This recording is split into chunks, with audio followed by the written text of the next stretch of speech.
Welcome back. For more than a century, the Fergus Falls State Hospital served mentally ill patients from across the state. It closed 16 years ago, and the hospital remains abandoned. WCCO's John Lauritsen traveled to Fergus Falls to see the hospital's past and learn why music may be its future.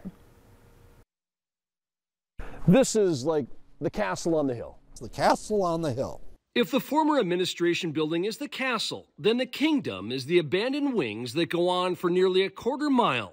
At one time, they housed hundreds of patients, almost like a city within a city. There were literally hundreds of acres. It's designed on the principles of Thomas Kirkbride, who was a pioneer in the treatment of the mentally ill. Historian Chris Schulke says Kirkbride believed mentally ill patients could be fully cured if treated properly. When they were building the hospital in the late 1800s, Kirkbride pushed for dozens of windows. He believed in light and ventilation and work as parts of the therapy. They had their own orchard, they had their own farm. The hospital peaked in the 1930s and 40s, and then patient numbers began to decline, in part because the state wanted to get away from institutions and focus on community-based care. The treatment center closed for good in 2007, but a few years ago, it found an entirely new purpose, at least in the summer. A place that once housed about 2,000 patients now hosts about 2,000 concert goers. Our very first concert was done on a trailer with 2 outlets and a tent. When some of the outbuildings were torn down for green space, Michael Burgraff got an idea. He saw that the hospital and its wings formed a horseshoe, perfect for an amphitheater. And it just pushes the sound, so we don't have to have a bajillion speakers to get the music out to the people who are here to listen.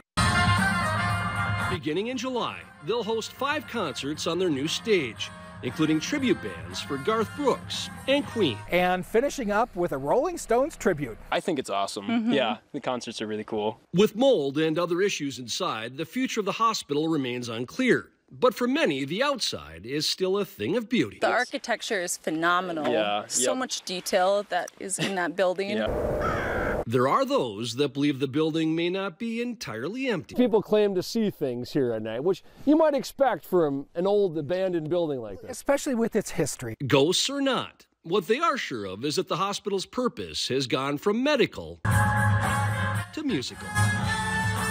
My hope is that this not only continues to be a big draw for the community, but for the people around us. In Fergus Falls, John Lauritsen, WCCO 4 News.